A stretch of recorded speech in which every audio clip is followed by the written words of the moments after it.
మత మార్పిడుల వల్ల ఆదివాసీ సంస్కృతి సంప్రదాయాలను జీవన శైలిని దెబ్బతీయొద్దని హిందూ వాహిని సభ్యులు అన్నారు.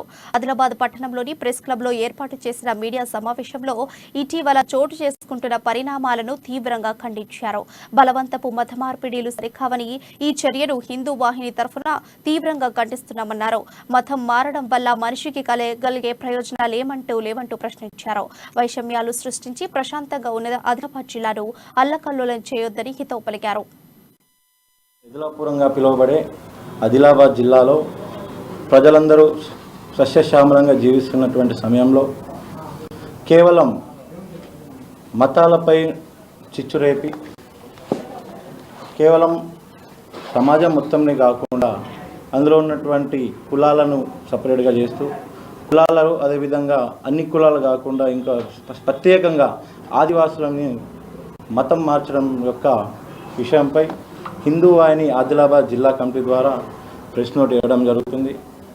అసలు ఈ మత మార్పులు చేయాల్సిన అవసరం ఏముందని చెప్పేసి హిందూ వాహిని కమిటీ అడగడం జరుగుతుంది. అసలు ఈ మతం మార్చడం ద్వారా జరిగే లాభాలు ఏంటి, అసలు ఈ మత మార్పిడి ఎందుకు జరుగుతుంది, మతం మారడం వల్ల యొక్క వ్యక్తికి కావచ్చు, ఆ వ్యక్తి యొక్క జీవన శైలి కావచ్చు, ఎట్లాంటి లాభాలు